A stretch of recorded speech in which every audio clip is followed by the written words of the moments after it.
Hey, my name is John O'Keefe, and I live in Petaluma, California. My favorite golf course is Rooster Run. This is Golf Smarter, episode 1002. We were fortunate to be at the Masters. Number 10 requires a draw off the tee. Collin Morikawa prefers to hit a fade. So part of preparation was him hitting a lot of 3-woods with the draw. He hit that fairway 4 out of 4 times. Now, it's not a preference, but we prepared for it in advance. Thus, we have a strategy for it. I think it's also that people are thinking they're forcing something. Oh, I don't like back right hole locations. Aim at the middle of the green. It's not saying you have to do anything. But you're right, I think we get trauma because it does trigger something that we've done poorly before. So it reminds us, oh, I don't like holes like this because I did blank on this yesterday. And so instead of flipping it, go, yeah, that might have been just a poor golf swing. It had nothing to do with the shot itself. But how do I now shift gears of what is the shot required? Have I done it before? If not, I can do a different shot. I can lay up. I think people pigeonhole themselves a little bit too much. But I would also say what's required. A smooth little 3-wood. That's all that's required. I've done that before. I can do it again. But replacing that initial threat with what we've done before in a positive way is what I like to do.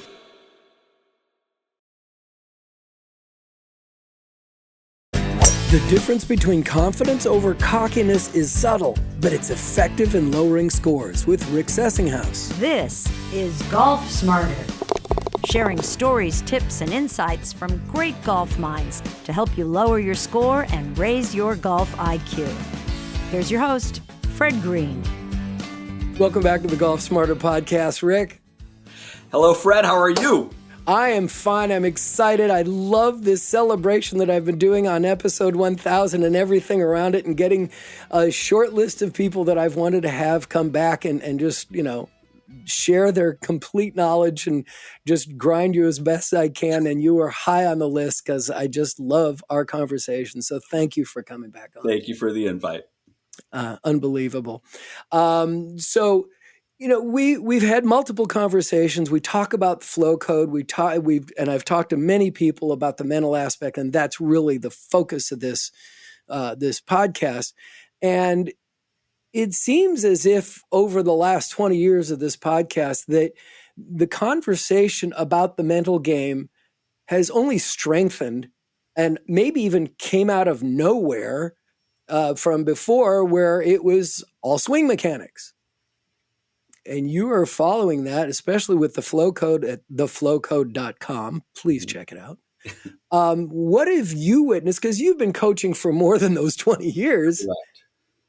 Yeah, I think it's the evolution, like I talk about with performance in golf specific. I've been a member of the PGA. I am a member of the PGA. I've been coaching for over 30 years. I've seen a transition happening through coaching.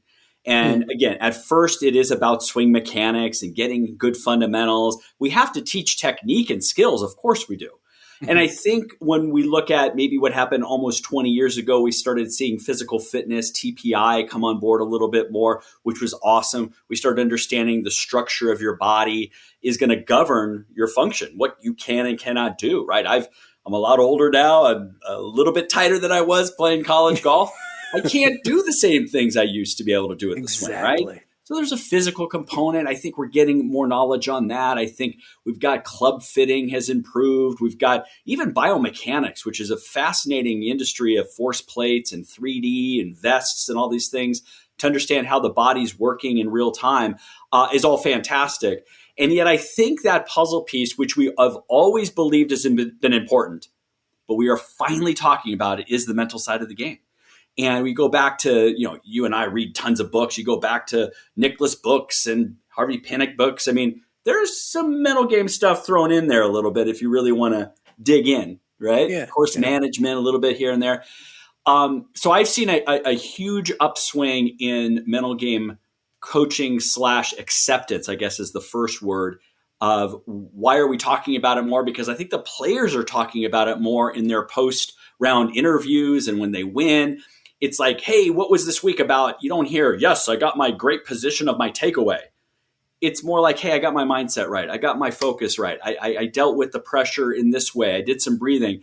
And because it's out there more, people are going, oh, Rory, he's like me. I'm like him. Oh my gosh, we're on the same. I can't swing like him, but I can go through some of the other mental stuff like him.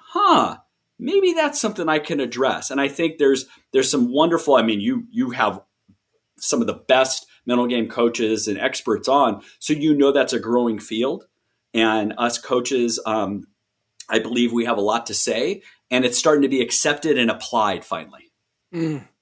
Yeah.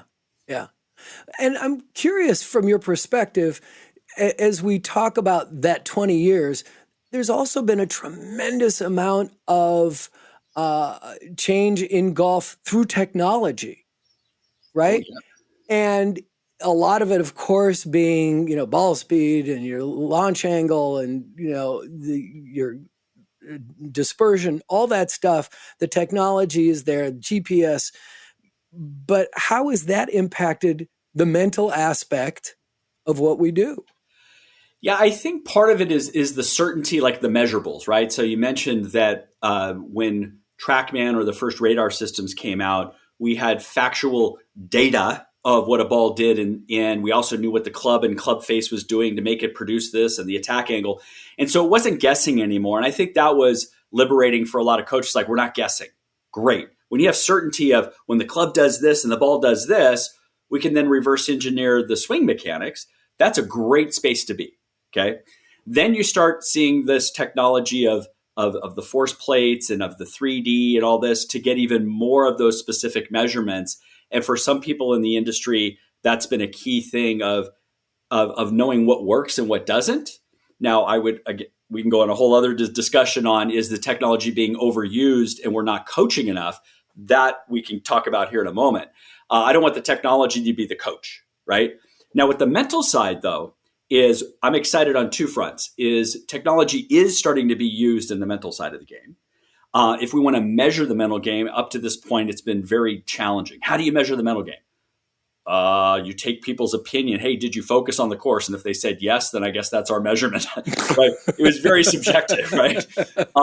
But now it's exciting, and I've experimented with some of these technologies in the last 15 years, and they've accelerated. Is EEG brainwave sets, right? We can actually measure brainwaves in real time while somebody's hitting a golf ball. We have heart rate variability. We can measure not only the heart rate, but the stress response somebody is having in real time. We have more wearables on, right? People are wearing, I have this Aura ring that measures heart rate and sleep patterns, and we have Whoop. We have all these wearables now. So we're starting to uncover a little bit more about what's happening maybe deeper in somebody, right? And it's going to only accelerate with virtual reality and augmented reality. We're going to be able to put people in stressful environments, provide interventions to help them understand how to deal with those stressful environments, just like as if you're trying to make let's say a 4-foot putt to win the Masters in the career Grand Slam or something like that, right? Wonder what he could be talking about. So when we have these different environments, can we train for those? And that's what I'm excited moving forward as we go. So technology can be used for good or for evil, depending on how much we want to mess people's heads up and what are they focusing on. But I think a lot of coaches are relying on it to get more of the factual data of cause and effect. I think the mental game is still a few years behind, let's say, the swing stuff, but it's getting there, and we're going to have some pretty cool stuff here in the next few years. Why behind?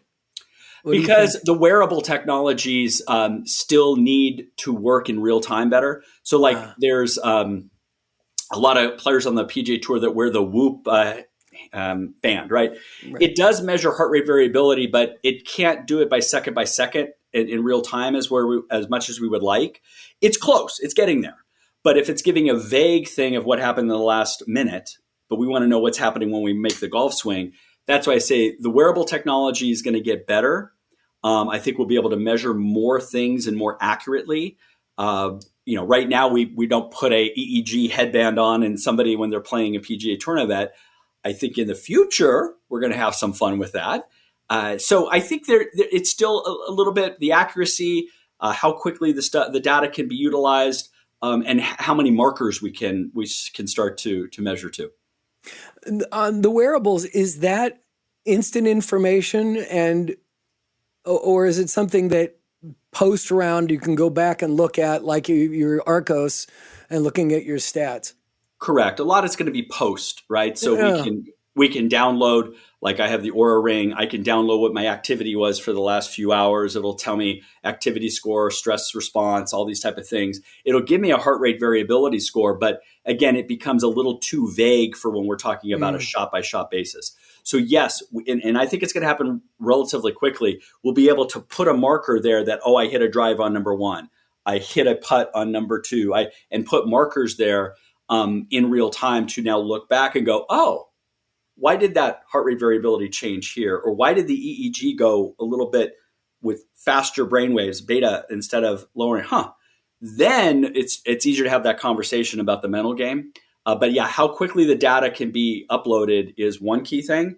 And then in real time, like again, if I'm playing in a tournament, I can't utilize that technology to improve my golf game, right?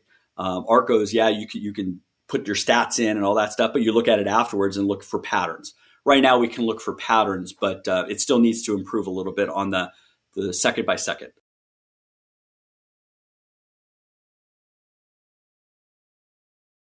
As a golf coach who works with some players at the highest level on the PGA Tour, can a wearable help you? And will it get to the point where it can help you while you're doing, say, a practice round with that player and you're there as their coach? Can you get that data and say, the last shot, let's discuss what happened, what was going on in your body? Is that doable now? I think it's pretty close. My company, FlowCode, we utilize with a company called Focus Calm, which is a brainwave. He's bending over to pick something up. Yes, picking it up. And so we can then pop it on the forehead and measure brainwave activity in real time, and I can swing with it on. So I could go out on the range and use it. I could go for a practice round and use it. And then it's downloaded to an app, and we in real time could see a certain score of how we call active or stressed somebody is, or how focused or calm somebody is. We can do that. I think, again, you're going to get more acceptance of that in the future when the technology just gets a little bit quicker and easier to translate. And that data is of value to a coach? For me particularly, it is, because I know that brainwave activity correlates with somebody who's able to get into a flow state or not. Flow state is optimal experience. I'm completely immersed in the present moment. I believe I can take on this challenge in front of me. And the brainwave activity is a lot less. It's a lot lower. When somebody's in a highly stressed environment and they're more in a fear state, it goes beta waves. They get really, really thinking a lot. And that's harder now to perform at our best, right? We're at our best when we're actually thinking less. So when we're now measuring brainwave activity, we have some marker. Now, we don't know what they're thinking, right? I could still be thinking happy thoughts, but I'm thinking way too many thoughts of the future. Oh my gosh, I'm going to have this trophy. Oh my God, that's positive, but probably don't want to be thinking about that when I'm trying to make a 4-foot putt. So it's like, where are we focusing on? We will want to have less brainwave activity happening during the execution of a golf shot. And so we can use brainwaves to help us understand the state somebody's in. Like I said, along with heart rate variability, and there's other, not that we could ever do this in real time, but blood markers. We would want to know like hormone levels coming in, cortisol, all these type of things that could also, of course, affect our state that we're in. Mm-hmm. As a coach who coaches at the highest level, we know what the amateurs go through. We know what recreational golfers go through when they step up to the ball. The swing thoughts are overwhelming and disabling in many ways. But pros who've really grooved their swing, I mean, their pinpoint accuracy is remarkable to watch. Are they thinking swing mechanics at all? Or are they trying to stay mentally healthy when they're stepping up to the ball? Where are they from your experience? Yeah, I think it's a loaded question. It's like week to week, week, it could be a different answer for that player. So confidence has a big part of how much we're thinking, right? So if I'm playing well and I'm practicing well and I'm getting good results, there's a higher likelihood that my brainwave activity is going to be lower because I do trust what I have. Yet, again, it doesn't matter the level of player. When Tuesday the ball's going a little sideways, Wednesday it's going a little sideways, they may get into panic mode like, oh crap, I've got to figure out a way to find the fairway. Okay. And I think everybody's experienced that. So I think player to player, yes, some players I think are able to accept that they don't have their A game and they can go out there a little more and go, okay, let's just get it around the golf course. Let's try not to force anything. While other maybe inexperienced players press the panic button because they don't have their A game. And so I think it's a little bit of a gray area for players is when do they press a panic button, which is now I have 3 swing thoughts, or it's like, nope, here's my ball flight. I'm going to play with what I got.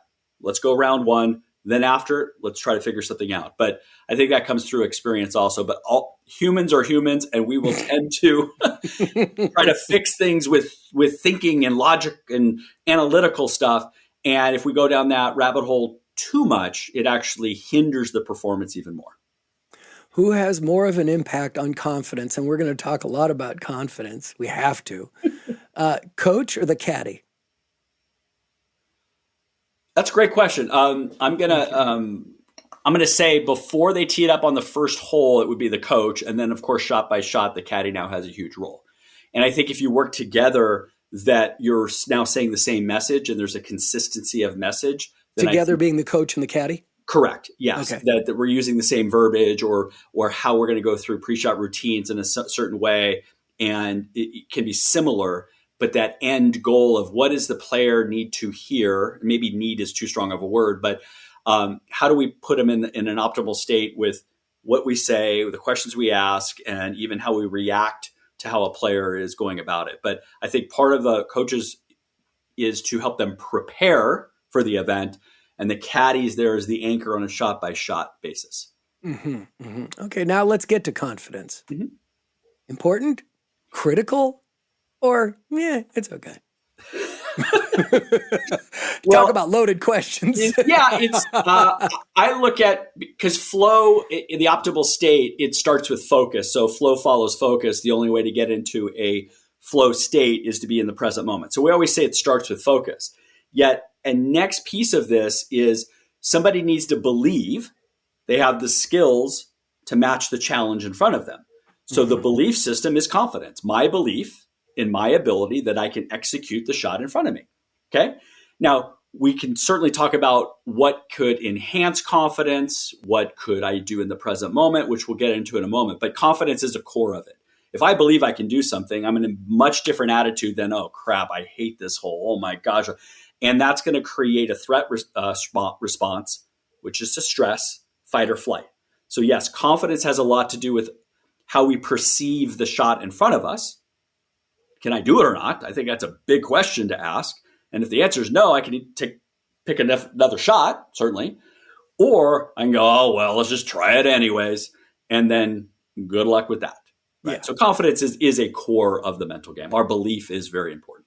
How do we convince ourselves, right? Well, let me finish this question in the sense that I was once told by a listener, and we've used this all the time, never follow a bad shot with a stupid shot.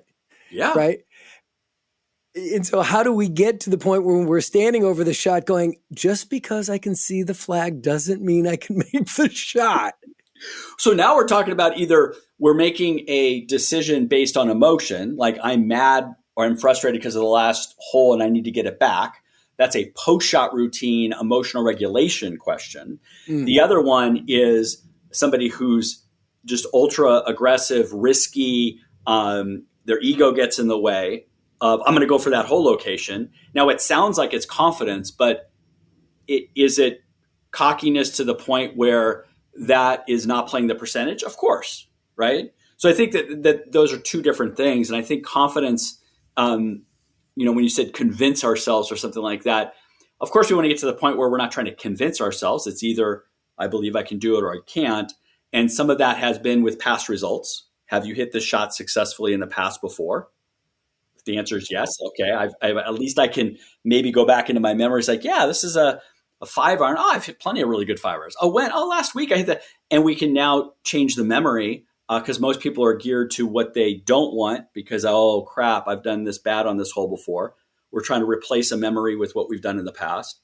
I think preparation and practice that can build confidence, having practice rounds, getting a game plan. The best players in the world do that. But in the moment, a lot of the research is self-talk. What am I saying to myself 3 seconds before I hit the shot? That thought will trigger an emotional response in us. I don't like this shot. I'm in between clubs. I never do well with this, right? And to the outsider, it's like, well, no, the ball's in the fairway. It's 135 yards. What's their problem? But they're interpreting it as, I don't like hitting 3/4 shots. If I force this, you don't know what the mental warfare is going on upstairs. But if the self-talk is like, yeah, I know how to hit a 3/4 9-iron. I go here to here. I've done it before. Let's do it again. That self-talk now can change us, and it can change our emotions. So visualizing success, right? Seeing success before it happens is a precursor for confidence, right? In recovery shots, it's not something we've practiced, but we hit these unbelievable trouble shots because we see it so clearly underneath the tree in here, right? It's like, where'd that come from? Clarity. It came from clarity of what you wanted to do, and then you allowed yourself to do it. So confidence, I think, it has a foundation, but in that moment, in those 20 seconds before you hit a shot, what am I thinking? What am I saying to myself? What am I seeing will set the table for our commitment to the shot.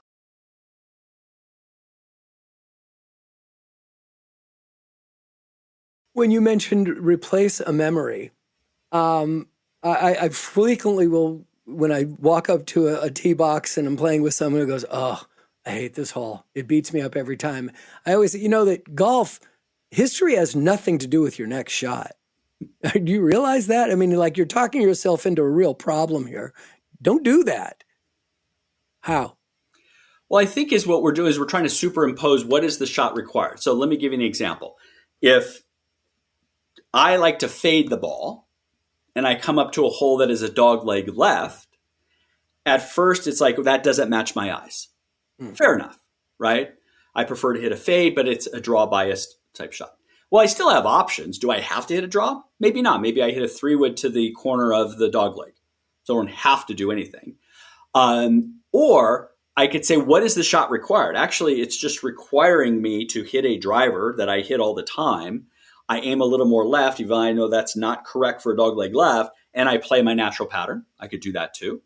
And then would be, have I ever hit a draw before? And I said, well, yeah, I'm not as comfortable though. But I would remember a time that I've done that. Have I done it on the range before? Yes. I can now superimpose that memory onto the present shot as much as I can. It's the same thing like at Augusta, right? We were fortunate to be at the Masters, and there's number 10 requires a draw off the tee. Collin Morikawa prefers to hit a fade. So part of preparation was him hitting a lot of 3-woods with the draw. He hit that fairway 4 out of 4 times. Awesome. Okay. Now, it's not a preference, but we prepared for it in advance. Thus, we have a strategy for it. Okay. But I think it's also that people are thinking they're forcing something. Oh, I don't like back right hole locations. Aim at the middle of the green. It's not saying you have to do anything.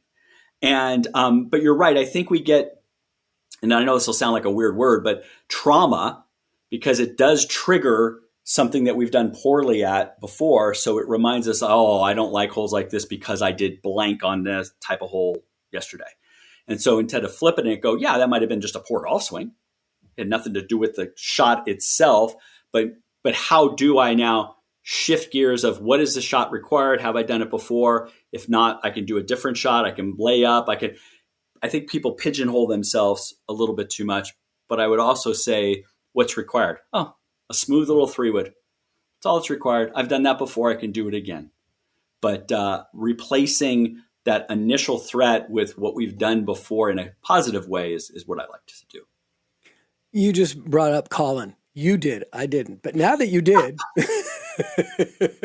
Yes. Well, when we first spoke, you were working with Collin, and the next time you weren't, and now you are again. Yeah. That's all we need to talk about as far as that's concerned. But here you are coaching, somebody who, he was one of my picks before the Masters started this year. And he is always one of my picks because I just love watching this kid play. And he won in San Francisco. And it's major during COVID. But you've been with him since he was a child, right? 8 years old. Yes. Yeah. Um, can you share with us some of your greater challenges as a coach with someone, since from being an 8-year-old to being a high level professional? Sure. So Thank first you. off, I'm extremely fortunate to have that opportunity, right? So meeting him as an 8-year-old and being with him for 20 years, we had a small little break. But what happens at every level is we achieve goals, we raise the level again and again. And sometimes expectations can get in the way of performance. Is we think we should always fill in the blank, always break 80 for maybe some of your listeners, maybe win a major once a year, right? I mean, and they're all different expectations. And when we don't meet those, there's frustration that incurs. Okay. So I think the most challenging things working with really good players is expectation management. Mm. And then if we don't meet those expectations, how do we deal with frustration? How do we deal with it? And I think Collin and I work very well together along with his team, his caddy, his putting coach and manager and everything, is that we're always trying to get the old adage, trying to get a little better every week. It doesn't always mean that there's going to be a win at the end of the week. He would like to, but doesn't always mean it's going to happen, right? And the best example would be in Maui this year at Kapalua, right? We're at the Century event, and we've done a lot of prep. He had a true off season. He felt ready, he felt refreshed, ready to go. And I might get this incorrect, but I think he shot 31 under par for the 4 rounds. Okay, it's the 4th lowest score in PGA Tour history. But he lost to Hideki Matsuyama, who had the lowest score in PGA Tour history. So what do we take away from that week? We lost? Right. Or did we play really well? I mean, and that's the torn part, is that we are assessed based on wins, and I get that wholeheartedly, yet are we getting better or not? And I think that's the fine line that this game, it's tough.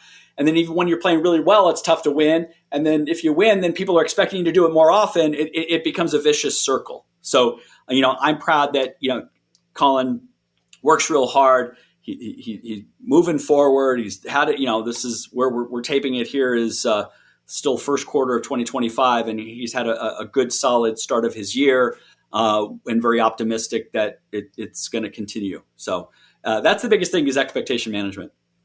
That's fascinating. You talk about he shoots 31 under and gets beat. And one thing that, recreational golfers have to realize, these guys are not going, oh, you got to give me 3 strokes aside, right? They don't play with an index on the tour, right? These guys are like, we all count every single shot and we'll see what happens at the end. There's no strokes given here. But expectation management on that level, where we, again, as amateur recreational golfers, even if we're playing for club championships, we're not as good in expectation management. I'm sure you've worked with a lot of people who you have to tamp that down. Yes, and yet I think it's the nature of just golf in and of itself, right? Okay. A lot of the listeners here have broken 100. Well, then they expect to break 100 all the time, and then 90, and it just keeps ratcheting it up. So once you've done it a few times, you have a new expectation. Totally get it. That makes sense. The problem is that there's so many variables in performance with golf, is that if we just looked at the score alone and say, oh my gosh, I shot 81, I didn't break 80, and you forgot you made a quad on one hole where you got a bad bounce off of this, that, it's like we have to put it in perspective a little bit. But it's interesting. I don't work with as many amateurs as I used to, but I was giving a golf school a couple weeks ago, and we had a player who had never broken 90 before. Okay. And he hit a shot and hit a drive about 180 yards down the middle, and we're going, oh my gosh. And he goes, Rick, I just want to do that every time. Now, for everybody out there, 180 yards is not a huge shot. I get that. And he hit that. But here's somebody who struggles with keeping it in the same zip code.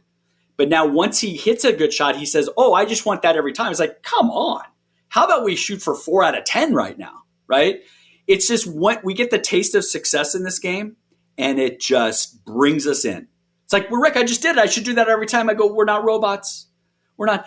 And so that's where I don't care what level, we have this disassociated of what should happen, right? Which is an expectation. I should do that more often. I get that. But holy smokes, it is making the game very frustrating because we are probably not going to meet those expectations.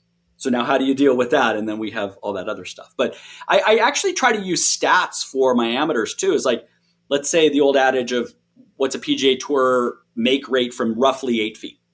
It's 50%, right? Roughly, right? So this person's getting mad because they didn't make an 8-footer. I'm like, well, the best players in the world, it's flip a coin, okay? And yet you think you should do it 3 out of 4 times. It's like, wait, time out here, okay? So I think stats is what's been very useful for expectation management on a shot-by-shot basis.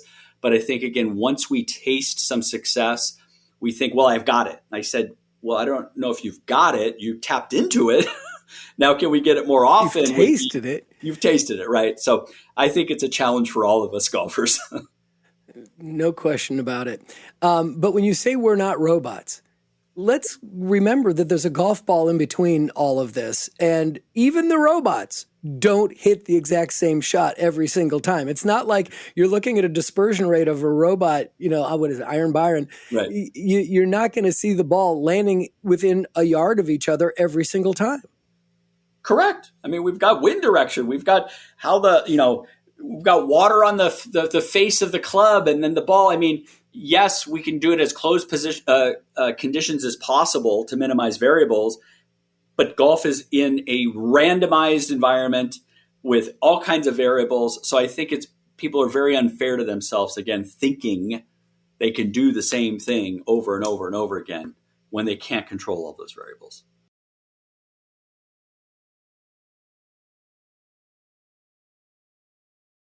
Is the lesson of the story stop thinking? It's when to think and what are you thinking about, right? Okay. If I am doing a playing lesson and we walk up to a second shot on a par 4, I hope somebody's thinking about the lie and the wind and the yardage and how firm the green is and where the whole location is. And I hope they're thinking about those things to make a proper decision.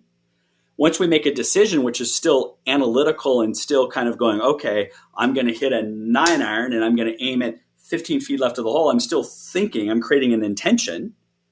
Once I get over the shot is when we start to wind down that thinking pattern. And we would want the thinking to go to more of a creative side of either a visualization or a feel. And back to, I want to be athletic is what people say, right? Well, I've now turned down the thoughts. And my thought may be just target. It may be just the feel of hitting a cut. It may be, so I've minimized the thinking. Okay. I think it's very difficult to tell people not to think. But I think we've funneled it down to a lot of thoughts, down to very few by the time we're executing the shot. Earlier in the conversation, you said, is tech being overused? We can talk about that later. It's time. Is tech being overused? Short answer is yes, because golfers, there's the most passionate sportsmen, we'll call it, because they get hooked into all the equipment. They love it. They're watching their players on TV. They go play the same courses their players play. They're really connected to the sport, right? Golf nuts, right? That's why we call them golf nuts, right? And so I think part of that is that they've got wrapped into what's happening in our coaching industry is that because we can measure it, it's useful. So let's measure the force plates and where our ground force is, and let's measure that. Did your spin rate go to 2,500 or 2,700 with your driver? And it's all really cool. It is. Okay. Yet how useful is the information to that 15 handicap? And I would argue it's very little for them to hit a golf shot. The coach needs to do a better job of filtering the information so they don't show them all the information. They just say, hey, now that we got kind of your fingerprint of your swing, this is what we're going to work on. And we get the player to be very specific on one thing at a time, then we're fine. But we have a lot of people who are downloading the apps on their own phone. They have simulators in their basements now, and they're seeing all this stuff. They don't know what they're looking at, and then it's the analysis paralysis idea. So the technology's cool. They overthink it. They see something on Instagram. I got to do this. And they're down so many rabbit holes, and it's hard for them to come out. again, you brought it up. I had it in my notes to bring it up, but you brought it up. Simulators. All right. There's a lot of people playing on simulator golf now. And I think it got a huge boost this year with TGL. Yes. And dealing with and watching Collin have a blast with that. And one of my favorite parts of TGL was listening to these guys not only give each other a hard time and play with each other, but the strategy involved, right, of simulator golf. But where's the mental game in simulator golf? Great question. I still think because performance matters and because the result is ultimately they want to hit it close, they want to make a birdie, they want to win the hole, performance is always at the core. So now what are they focusing on? What are they thinking about? What are they feeling emotionally? I know talking to Collin, he really enjoyed the TGL experience, especially in that stadium, right? And does your heart pump a little different than even the first tee? Maybe. And celebrating especially shots. When you have and you got the shot clock ticking off on you and start pounding. So now we've got, I'm not used to seeing a clock right in front of me, and I have to. And now you see them change how they're. So I think the mental game of that is still the same, maybe different. Like you said, the shot clock's in their face. They're working in a team environment. They're working on environments like a artificial green. Like I'm not totally comfortable with this because this is different than what I play on. And then hitting into a screen, depth perception. I mean, there's things that they're trying to process that is very mental. And I think simulators are here to stay, and I think it's a good thing. I've coached on simulators. I think the technology is getting better and better where I can actually change environments. I can put different wind patterns on. I can put people in stressful situations in a simulator and help with those interventions, help them hit shots that it's like, you're going to take this out when you go play that dogleg left. Let's do it on the simulator first. So I think it's really cool that it's growing. It's having people have a golf club in their hand even more in different situations, which to me is the old adage, growing the game. Yeah. And what do you want to see out of TGL? Do you want to? I mean, it seemed to be a successful first season. It was a lot of fun for the viewers. It seemed like it was a ton of fun for the players. Yeah, I think do you see a future? Well, I think there's a huge future, and I know nothing inside information. I think, of course, they're looking to grow, and I think, do you bring an LPGA team on? Do you put in celebrities? I don't know if they'll go down that road. Co-ed team. Totally, right? Right. So we're trying to get more eyeballs on golf. We're trying to get the younger generation. So now do you bring influencers in? I don't know that. The actual competition, I think, is pretty solid. I think even in the season with the hammer and stuff like that, they made adjustments. So I think there'll be some adjustments there. It'll be interesting what kind of simulator courses they'll use. Do you use now a course that people are familiar with, or do you make it just computer based, or do you put them on Pebble Beach? I don't know. So I think there's some cool stuff. I like the entertainment value. I like them getting outside of their shell and the personality coming out. I think they'll feel more comfortable with that moving forward. But again, it's more eyeballs on golf. Yeah. We had Augie Pease on, who is one of the 3 architects who designed courses for TGL, which was, fascinating because one of the great elements of golf is that, we get to play the course that they get to play. Not really, but there's a couple of courses we get to play that they get to play. But here is something that's a complete challenge to these guys only, to the hand-picked few who are the best in the world that get to play these unique holes. I loved that element of it. Yeah, there's this novelty to it. I was like, wow, I've never seen something like that before. And then how are they going to deal with it? And I think it is pretty cool. Maybe they throw in one hole that everybody knows about, right? And I think the familiarity, like we see with Augusta, is that everybody knows what to expect from the Masters. It's the same course, the same environment. You have those memories and stuff like that. I think there's something to be said on that. Yet if we're talking technology and we're creating new golf courses and the creativity part of that, I think is really cool too. One of the elements that I did truly love about it was Tiger cannot walk 72 holes anymore. It's pretty obvious that he'll never be able to. Even if he does, he's not going to be that competitive. They've left him behind on that. and it's exhausting for him physically and emotionally and mentally.